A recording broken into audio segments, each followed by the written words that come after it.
नमस्कार, आप देख रहे हैं हल्ला बोल। आपके साथ मैं हूं अंजना ओम कश्यप। सवाल यही कि अगर योगी आदित्यनाथ उत्तर प्रदेश के नए नवेले मुख्यमंत्री पहले ही इंटरव्यू में ये कहते हैं कि हिंदू राष्ट्र की अवधारणा गलत नहीं है इस देश में, तो क्या उनका तात्पर्य है? किस तरफ ये बहस बढ़ रही है और किस तरफ ये देश बढ़ रहा है? और अगर ऐसी बात कह भी दी तो क्या उस पर बवाल काटना सही है या फिर उसे अलग अलग परिदृश्य में देखना, एजेंडे के रूप में देखना सही है? आइए आपको सुना देते हैं योगी आदित्यनाथ ने क्या कहा, क्या उस पर प्रतिक्रियाएं आ रही हैं, फिर यहां पर मौजूद जनता इन नेताओं से पूछेगी सवाल। अगर करना चाहते हैं तो खुलकर बोले, ये ललकारती हुई कांग्रेस पार्टी।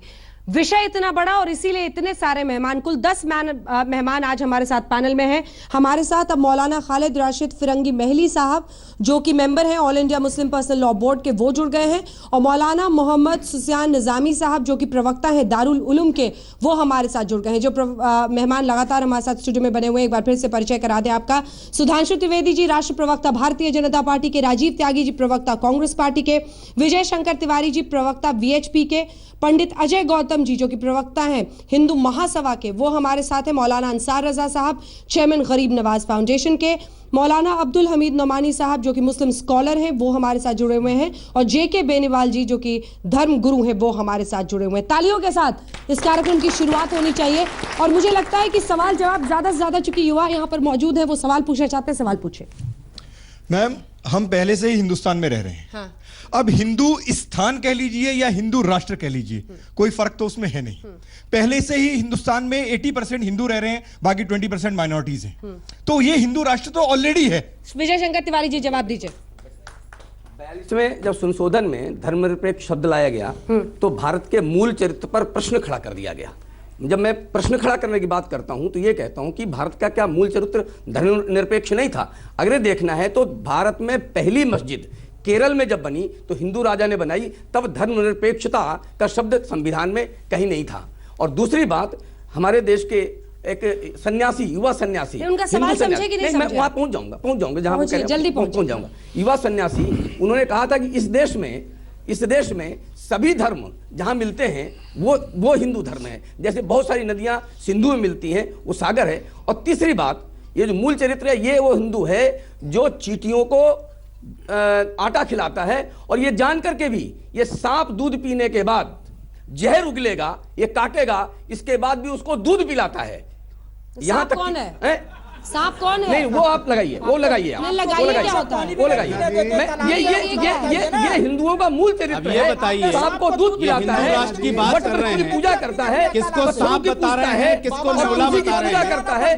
हिंदुस्तान के दलितों को मंदिर में नहीं घुसने देंगे, हो सकता है। ये बात समझ नहीं, हमें नहीं बोला कर रही है। आपके आगे कोई भी नहीं बजाने वाला नहीं। मैंने किसी का नाम नहीं लिया है। मैं इस देश के, आप नाग पंचमी को नाग को दूध पिलाते हैं कि नहीं पिलाते हैं, ये बताइए।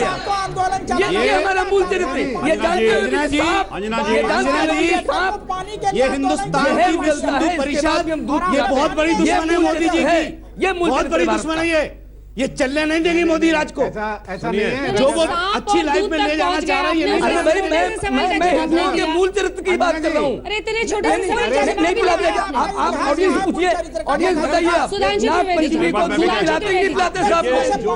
फिर मैं कौन सी गलत बात कर रहा हूँ? शंकर तिवारी जी ने कही, भाई उसका एक ऐसा उदाहरण समझ लीजिए, दुनिया की, सुनिए, दुनिया की हर संस्कृति में भगवान और शैतान है।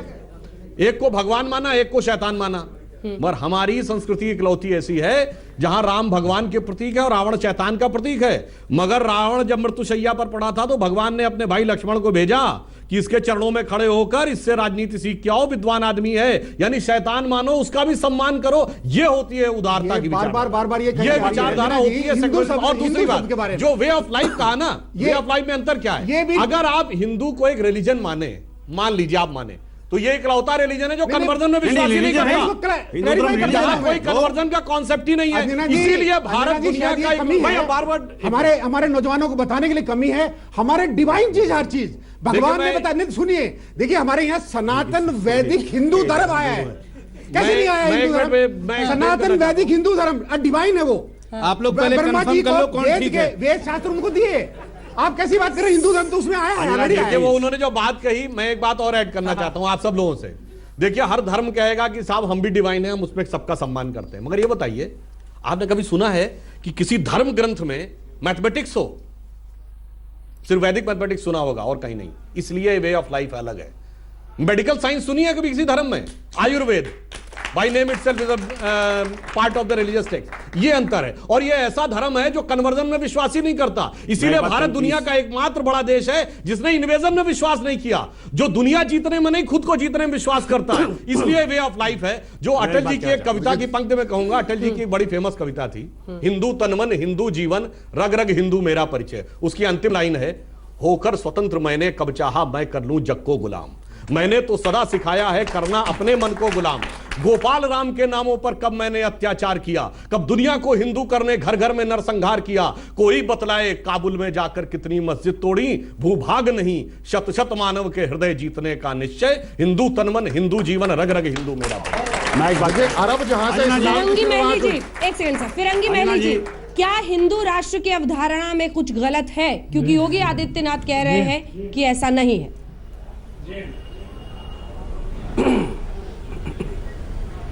नहीं, मेरा अपना यह मानना है कि जो हिंदू लोग हैं वो अपने मज़हब को इसीलिए फॉलो करते हैं कि वो चाहे वो जब वो ये समझते हैं कि उनका मज़हब एक वे ऑफ लाइफ है।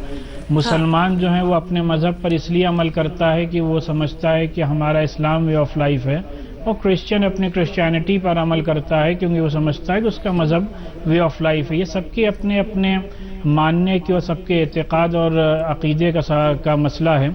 इसमें किसी को दखल देने की कोई ज़रूरत नहीं। अब अगर हम रामराज पूरे मुल्क में स्थापित करने की बात करते हैं तो क्या हमारा अक़ीदा और हमारा यकीन अपने मुल्क के कॉन्स्टिट्यूशन और संविधान से उड़ गया है? क्या हम भीमराव अंबेडकर के नज़रियात के मुखालिफ हो गए हैं? और अभी जो बात उन्होंने कही कि किसी और रिलीजन में साइंस नहीं है, इस्लाम में तिब नबवी पर पूरा एक सब्जेक्ट है, पूरा एक चैप्टर है, मैथमेटिक्स पे किताबें इस्लाम में भरी पड़ी हैं। ये एक अलग डिस्कशन का टॉपिक है, लेकिन हम ये समझते हैं कि हमारा मुल्क जो जिस संविधान को फॉलो कर रहा है, अगर इन लेटर एंड स्पिरिट फॉलो करने लगे तो सारे मसाइल का हल इसी में मौजूद है। किसी को किसी पर, किसी भी दूसरे मजहब पर, किसी दूसरे मजहब को थोपने की कतई भी ज़रूरत नहीं है। देखिए, अरब जहां से इस्लाम की शुरुआत हुई, मैं वहां से कोट करता हूं। अरबी भाषा का एक जो डिक्शनरी है उसका नाम है लिसान उल अरब, और दूसरे का नाम है अल मिसबाह उल मुनीर। ये दोनों अरब के ग्रंथ हैं जिसके बारे में डिक्शनरी। वहां हिंदू का मीनिंग समझिए क्या है। ये अरब की मैं आपको बात बता रहा हूं। अरब के अंदर हिंदू का मतलब है वो जगह जो सुंदर हो, वो जगह जहां पर सबको समान अधिकार मिलता हो। यही कारण था कि हजरत मोहम्मद साहब की जो पहली पत्नी खदीजा थी, उनके पहले उस पत्नी के पहले जो पति थे आतिक बिन एजाद, उनकी 2 संतानें थी और जिसमें लड़की का नाम हिंद था। और एक उदाहरण देता हूं, अबू सूफिया मोहम्मद साहब का जो भतीजा था, उसकी पत्नी का नाम भी हिंद था। जब मोहम्मद साहब जिन्होंने इस्लाम को बनाया, वो अरब देश जहां से इस्लाम को शुरुआत हुई, वहां के लोगों को हिंदू नाम से कोई परहेज नहीं रहा, तो लेकिन उनके मानने वालों को परहेज हो गया। इनका वो हाल है, ये रसगुल्ला तो खा लेते हैं लेकिन गुलगुले से परहेज करते। निजामी जी, मुझे लगता है आपको इसका जवाब देना चाहिए। जितनी बातें हम भी दे सकते हैं, जितनी बातें बता रहे हैं, जी बता रहे हैं नहीं। देखिए, मुझे लगता है कि अजय गौतम साहब को आउट ऑफ डिस्कशन जाने का शौक है। इन्होंने ये बात कही कि हिंदू लफ्ज़ नहीं इस्तेमाल किया गया है, हिंद इस्तेमाल किया गया है। हिंद में और हिंदू में बहुत ज़मीन आसमान का फ़र्क होता है, उस पर कभी और बहस कर ली जाएगी। देखिए, मैं ये कहूँगा कि जब हमारे पास ऑलरेडी कॉन्स्टिट्यूशन मौजूद है, हमारे पास सारी चीज़ें मौजूद हैं, हम ये जानते हैं कि हिंदुस्तान दुनिया का सबसे अच्छा मुल्क है, उसका निज़ाम, उसका कानून, उसका लॉ दुनिया का सबसे, हर जगह ये तकरीरें होती हैं। तो मुझे ये लगता है कि शायद इनको अब इस निज़ाम पर, इस लॉ पर, इस कॉन्स्टिट्यूशन पर भरोसा नहीं है। ये चाह रहे हैं कि इस निज़ाम को ख़त्म करके कोई दूसरा निज़ाम लाया जाए, तभी जाकर इंसानों की हिफाजत हो सकती है। अगर इनका ये नजरिया है तो मैं ये समझता हूँ कि इनको इस कॉन्स्टिट्यूशन को खत्म कर देना चाहिए, इस लॉ को खत्म कर देना चाहिए। अरे भाई, मेरी बात सुन लीजिए, मेरी बात सुन लीजिए, मेरी बात सुन लीजिए, मेरी बात सुन लीजिए। अरे, माइनॉरिटी को भी बोलने का हक है। मुसलमानों को भी अपनी बात रखने का हक है, मुसलमानों को भी अपनी बात रखने का हक है, आप अपनी बारी में बोलिएगा। मैं ये सिर्फ ये कह रहा हूं अजय गौतम जी, आप ये बताइए, आप इस कॉन्स्टिट्यूशन को जो हमारे हिंदुस्तान में ऑलरेडी मौजूद है, इसको सही मानते हैं? अगर सही मानते हैं तो फिर हिंदू राष्ट्र की जरूरत क्या है, और अगर सही नहीं मानते हैं तो आप कह दीजिए कि इस कॉन्स्टिट्यूशन को खत्म करके नया लॉ ले आया जाए। ठीक है, जवाब लेते हैं इसमें जल्दी से। देखिए, हमारा जो कॉन्स्टिट्यूशन है वो कोई गीता, बाइबल, कुरान या कोई ऐसा धार्मिक ग्रंथ नहीं है। कितने संशोधन इस कॉन्स्टिट्यूशन में हो चुके हैं। ये तो नहीं है कि 42वां संशोधन का जिक्र किया। मैं तो ये कह रहे हैं कि अब तब्दीली का वक्त आ गया है संविधान में। निरपेक्ष है, अगर एक संशोधन हो जाए 80% हिंदुस्तान का संविधान बदलेंगे, हिंदू राष्ट्र हो जाए तो उसमें बुराई क्या? अब सुनिए, देखिए, एक मिनट, अध्याय में आज तक जो है बदलाव नहीं हुआ है, उसको नहीं बदला जा सकता, ये लिखा हुआ है। सर मैं आप सभी से पूछना चाहता हूँ, जब कोई इंसान जब जन्म लेता है तो डॉक्टर ये तो नहीं बोलता है कि मुबारक को मुसलमान पैदा हुआ या हिंदू पैदा हुआ, वो तो बोलता है कि मुबारक को बेटा पैदा हुआ। तो बेटा का फर्ज निभाइए ना, खामखा तो लड़वाने से कोई फायदा नहीं है। ठीक है, ठीक है, ये इनका मानना है कि होता नहीं है, धर्म बनाते हैं हम, उसमें रंगते हैं लोगों को। मेरा अपने हिंदू प्रतिनिधि से सवाल है, मैं हिंदू हूँ, आप हिंदू राष्ट्र की बात करते हो, दूसरों के ऊपर कीचड़ उछालते हो, लेकिन मैं ये पूछना चाहता हूँ, हिंदुओं में दलित और पिछड़ों के लिए आपने क्या किया है? आप सिर्फ राम मंदिर और इन सब चीज़ों के लिए लड़ते रहे हो। क्या आप मतलब हिंदू राष्ट्र का मतलब ये है कि पाकिस्तान की तरह इसनंदा कानून है, आप उसकी तरह का एक कानून बना करके यहाँ भी ऐसे ही पारित कर दिया जाए, ताकि यहाँ भी धर्म के नाम पे खून खराब होना शुरू हो जाए? हिंदू समाज का अभिन्न अंग है। मैं एक बात आप इस चीज से नहीं हट सकते। अंजना जी बोलिए सर। हम लोग बोले आपके नहीं बोले? अंजना जी, यहाँ सवाल बड़ा खूबसूरत आया, निश्चित रूप से सूट करता हुआ। सबसे बड़ी बात यह है कि देश का संविधान सबसे मुकद्दस किताब है। एक रामायण मुझे एक अच्छा हिंदू बना सकती है, कुरान इनको एक अच्छा मुसलमान बना सकती है, लेकिन संविधान हमारी सबकी मुकद्दस किताब है जिसपे देश चलेगा, पहली बात। दूसरी बात, मेरे नौजवान दोस्त ने कहा, मैं भारतीय जनता पार्टी से एक सवाल पूछना चाहता हूं। आप हिंदू राष्ट्र की बात करते हैं, क्या वर्ण व्यवस्था उसमें लागू होगी? उसके बारे में क्या बताएंगे आप? दूसरी बात, आपने कहा था कि आप गाय को प्रतीक मानते हैं, गाय हमारा हिंदू धर्म का सबसे बड़ा प्रतीक है, लेकिन गाय गोवा में प्रतीक क्यों नहीं है आपका नॉर्थ ईस्ट में प्रतीक क्यों नहीं है? ये दोगलापन गाय के प्रतीक क्यों? आप नाक को दूध पिलाने का काम करते हैं, लेकिन विजय शंकर तिवारी जी, नाक को आप गले में धारण नहीं कर सकते क्योंकि वो डस लेगा। तो इसलिए जो प्रतीक है, इन प्रतीकों को मत जाइए। देश को विकास चाहिए, नौजवानों को रोजगार चाहिए, लोगों को महंगाई से निजात चाहिए। 2016 में अकेले 105 जवान शहीद हो गए देश के, कौन बली वारिस है उसका? सरकार क्या कर रही है? सरकार इस पे जवाब देगी? लोग बाग ताली पीटेंगे तकरीरों पे, लेकिन घर जाकर के उनके बेटा अगर रोजगार प्राप्त नहीं करेगा तो वो सवाल पूछेंगे, और सवाल पूछना उनका वाजिब भी बनता है। 2 करोड़ रोजगार की बात की थी आपने, कितने रोजगार दिए? सरकारी आंकड़े हैं, Indian index of industrial production नीचे गिर रहा है, एक्सपोर्ट नीचे गिर रहे हैं, और रुपये की हालत यह कि मोदी जी की उम्र से ज्यादा का हो गया। आपने वादा किया था कि आप लोग बाग बेहतर भारत देंगे। बेहतर भारत देना ही हिंदुत्व है, बेहतर भारतीय बनाना ही हिंदुत्व है। अगर भारत में हम लोग बाग, मैं बोल सकता हूं अल्लाह अकबर, तो मेरे दोस्त बोल सकते हैं जय श्री राम। मैं इनसे क्या आग्रह करूंगा, जय श्री राम बोलने का काम करें। बोले जय श्री राम, बोल दीजिए मौलाना, बोले खड़ा के बोलिए, खड़ा के बोलिए जय श्री राम, बोलिए बोल दीजिए। मैं अल्लाह अकबर बोल रहा हूं, ये कांग्रेस की संस्कृति है। बोले मौलाना। देखिए, ऐसा है, मैं इनके पूछता हूँ कि 60 साल से इनकी सरकार थी, तब से क्यों नहीं रोजगार दिया गया था? ब्रेक के बाद छोटे से ब्रेक के बाद ये मुद्दा पहले भी कई बार उठता रहा है, लेकिन योगी आदित्यनाथ, उत्तर प्रदेश के नए नवेले मुख्यमंत्री, ने जब ये कहा तो प्रतिक्रियाएं बड़ी तीखी आ रही हैं। सुन लीजिए।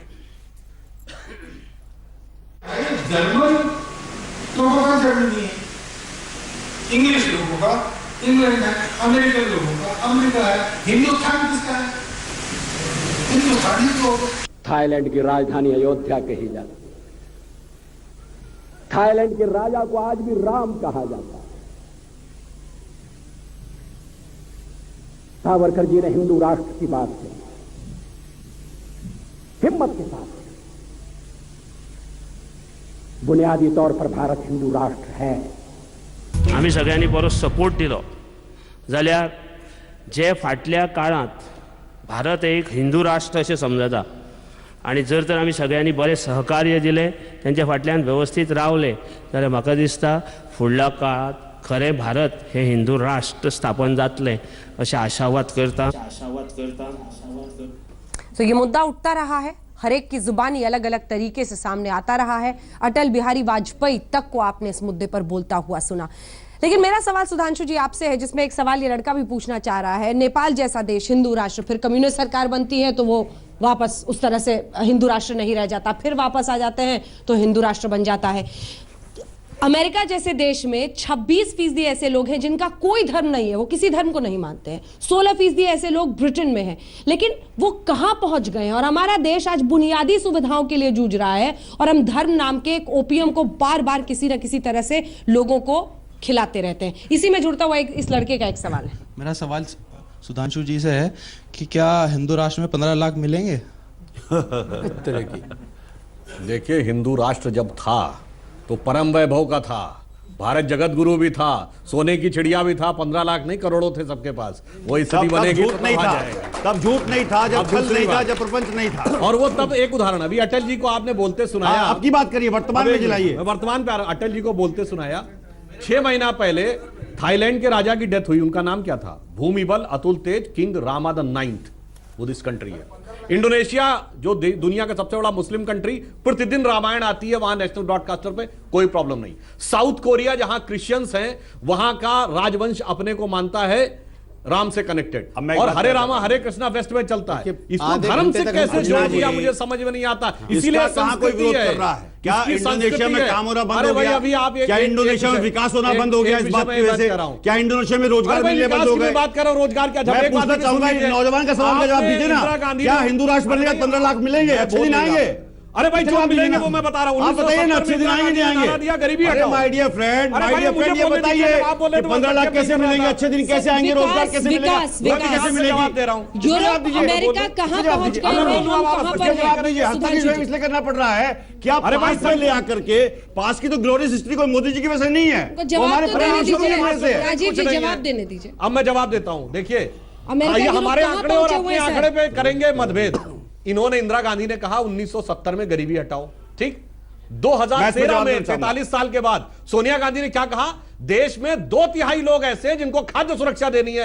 ये 40 साल के बाद गरीबी ऐसी हटी। देखिए, बिल्कुल सही बात है कि इंदिरा जी ने कहा गरीबी हटाओ, लेकिन अगर आप आंकड़े देखेंगे तो सन 50 में अगर देश में 68% सन 2013 में 25% लोग गरीब रह गए थे देश में। अरे 40 साल में आपकी, और देश में एक टाइम ऐसा था जब हम लोग लाल गेहूं मंगाया करते थे। आज हमारे किसानों ने बेहतर काम किया, जिसकी वजह से हम लोग वो राइट टू फूड दे पा रहे हैं। सवाल मौलाना साहब से, अंसार रज़ा साहब आपके लिए जी। आपको क्या ऐसा लगता है कि अगर हिंदुस्तान एक हिंदू राष्ट्र बन गया तो मुस्लिम यहाँ अनसेफ हो जाएंगे? अगर आपका जवाब हाँ है तो मैं एक बात बताना चाहूँगा, जितने भी मुस्लिम बाहुल्य क्षेत्र हैं वहाँ पे कोई भी हिंदू अपना घर लेके रहने से बहुत कतराता है, वो वहाँ नहीं जाना चाहता। पर जो भी हिंदू बाहुल्य क्षेत्र है वहाँ कोई भी मुस्लिम बहुत ही आज़ादी से आके रहता है, निडर रूप से रहता है। अगर आप एग्जाम्पल देखना चाहेंगे तो कश्मीर में जब मुस्लिमों की संख्या ज़्यादा हो गई तो वहाँ से हिंदुओं को खदेड़ दिया गया। पाकिस्तान का एग्जाम्पल देख लीजिए, अब बांग्लादेश का देख लीजिए। जवाब दीजिए। देखिए साहब, मैं कौन बड़े बनेगा करोड़पति में तो आया नहीं कि हाँ ना मैं जवाब दूं। आपको इत्मीनान से जवाब सुनना पड़ेगा। मुझे हिंदू राष्ट्र बनाने में कोई दिक्कत नहीं, अगर आप चाहते हैं कि बन जाए, लेकिन एक बात का जवाब बीजेपी को देना पड़ेगा कि अगर हिंदू राष्ट्र बन जाएगा तो क्या फिर किसी पुजारी की मौत तो नहीं होगी, फिर कोई अखलाक तो नहीं दोहराया जाएगा, फिर कोई अलवर में हादसा तो नहीं होगा अगर हिंदू राष्ट्र बन जाएगा तो। एक बात।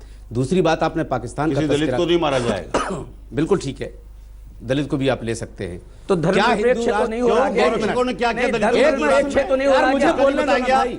अब अगर हिंदू राष्ट्र बन जाता है तो क्या ओवैसी जैसे लोग, तोगड़िया जैसे लोगों को इस मुल्क में रहने का, अगर धर्मनिरपेक्ष राष्ट्र को ऐसी घटनाएं नहीं हो रही है, क्या कत्लेआम की बात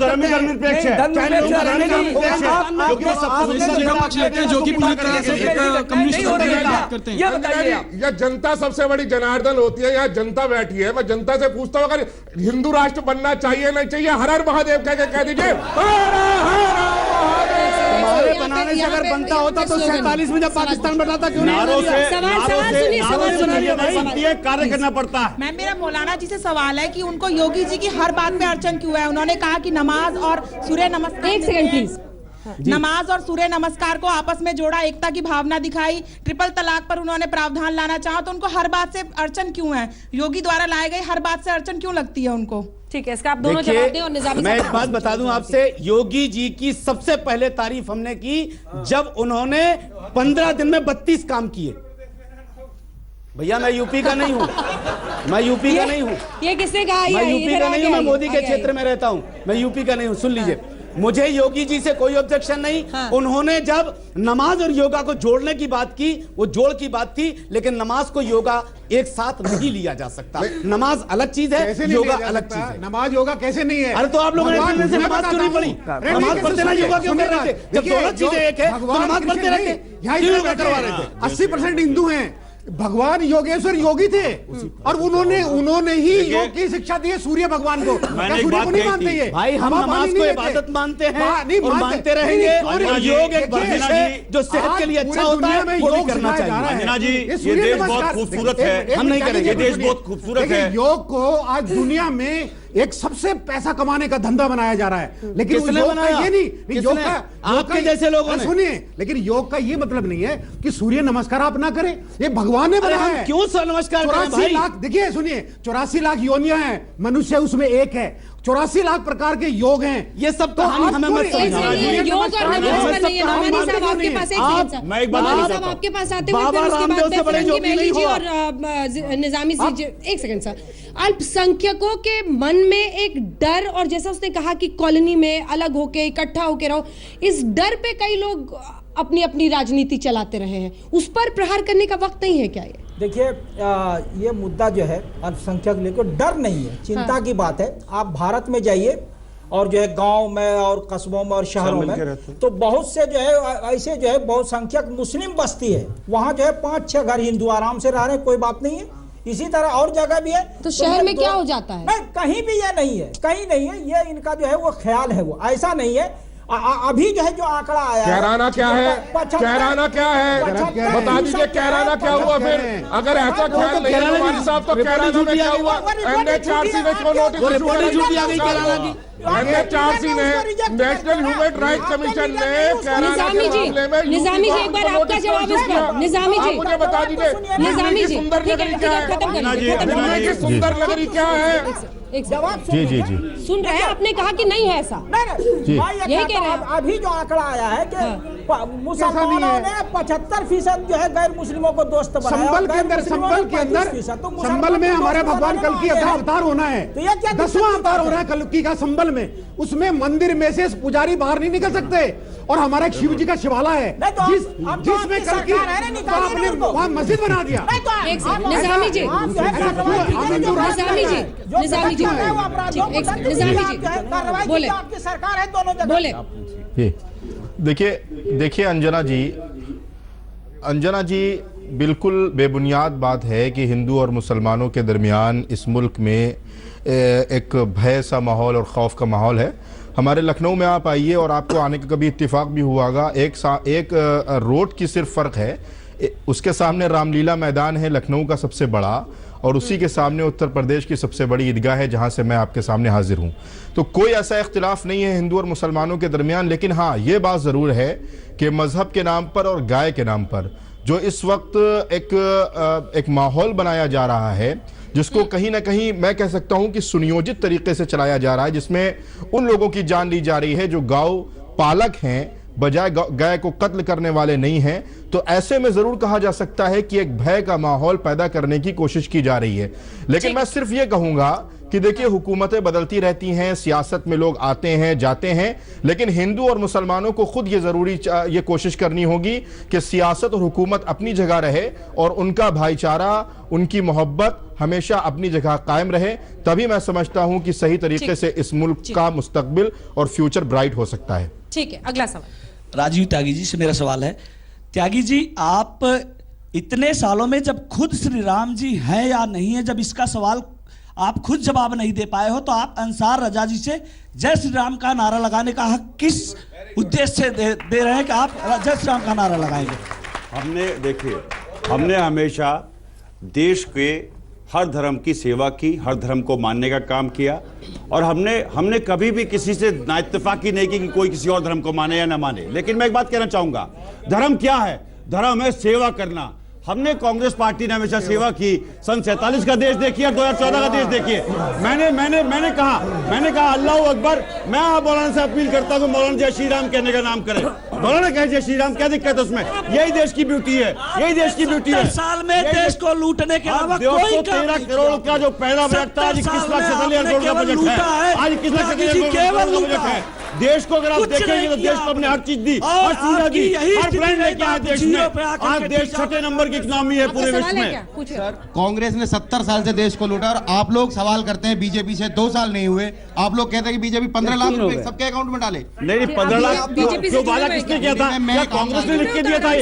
क्या कांग्रेस ने लिख के दिया था? ये वादा तो इन्होंने अपने आप किया था। किसानों को बेहतर दाम देने का वादा इन्होंने किया था। नौजवानों को रोजगार देने का काम इन्होंने किया था। जल्दी पूछे। मैं ये पूछना चाहूंगा, आर्टिकल 370 पे पीडीपी के मामले में क्या रुख है? प्लीज सर, अभी डिबेट चल रही है राष्ट्र बनाम। आप दीजिए, आपको वो तो सर अभी आप राष्ट्र तो कुछ हिस्सों में बचा लीजिए। अभी कश्मीर में 2 दिन पहले पाकिस्तान का राष्ट्रगान गाया गया है, क्या इस पे आप क्या कहना चाहेंगे? कौन जिम्मेदार है? भारतीय जनता पार्टी से पूछिए। मैं जवाब दूंगा। सरकार है, भारतीय जनता पार्टी केंद्र सरकार है, कौन जिम्मेदार है?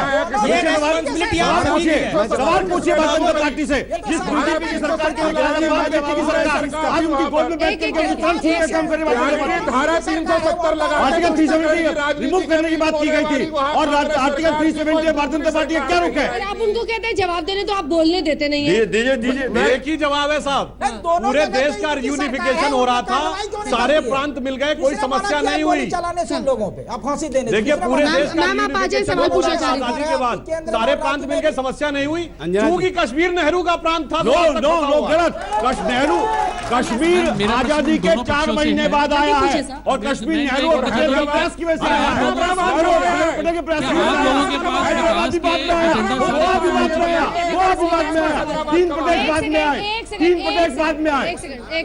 और कांग्रेस ने कहा सिक्किम का विलय भी कांग्रेस ने किया, सिक्किम का विलय भी कांग्रेस ने किया, सिक्किम का विलय भी कांग्रेस ने किया, बांग्लादेश का गठन भी कांग्रेस ने किया। आखिरी सवाल है, 1 सेकंड प्लीज आप आपस में ना उलझे। आप सबसे बोल रहे हो, प्लीज आपस में मत उलझिए। सवाल सुनिए, राजीव जी प्लीज शांति करिए। देखिए, मैं आप सभी से पूछना चाहती हूँ कि देश में इतनी गरीबी और इतनी भुखमरी हो रही है, उसके बावजूद में आप छोटी छोटी बातों में इतनी बहस और इतनी लड़ाई करते हैं। कम से कम उन नौजवानों, उन बच्चों के बारे में, उन औरतों के बारे में सोचिए जो किस तरीके से दुखी हो रही हैं। आप अपने आपका तो सबका पेट भरा हुआ है, जो भूखे हैं उनको देखिए, जो भूखे हैं उनको देखिए आप। ठीक है, विकास का ये वो सवाल है। यहाँ से कोई पूछना चाहता है? आखिरी सवाल अंजना जी, किसी को नहीं पूछना, जल्दी अंजना जी, मैं 30 सेकंड चाहता हूँ। त्यागी सर, जो आप कह रहे हैं कि आप अल्लाह अकबर बोल रहे हैं, वो आप अपने मन से बोल रहे हैं। आप रजा साहब से ये नहीं कह सकते कि वो जय श्री राम बोले, क्योंकि वो उनका ईमान है कि वो किस चीज को मानते हैं और किस चीज को नहीं मानते हैं। यही तो हम कह रहे हैं। अब ये तो हम कह रहे हैं, हमें स्वतंत्रता है देश के लिए, ये भी स्वतंत्रता है। आप उनसे जबरदस्ती कह रहे हैं कि आप स्वतंत्रता है निश्चित रूप से। मैं कहता हूँ जो उन भद्र महिला ने सवाल उठाया, विकास पे सवाल उठाए, लेकिन देखिए, जहां तक सवाल यह है कि हमें जय श्री राम बोलना है या नहीं बोलना है, मैं एक बात बता दूं, हमारे यहाँ एक बहुत बड़ी शख्सियत गुजरी है जिनका तराना पूरे मुल्क में गाया जाता है, सारे जहां से अच्छा हिंदुस्तान हमारा। अल्लामा इकबाल ने श्री राम मर्यादा पुरुषोत्तम श्री राम को इमामुल हिंद कहा है। देखिए, इससे इमाम कैसे कह सकते हो आप? इससे इमाम कैसे कह सकते हो आप? हमारे भगवान को श्री राम कैसे कहा जाता है उनको? इमाम क्या होता है? इमाम होता है जो नमाज पढ़वाए। आप भगवान की तुलना इमाम से कर रहे हो? जल्दी से बात कर रहे हो? रोटी रोजगार विकास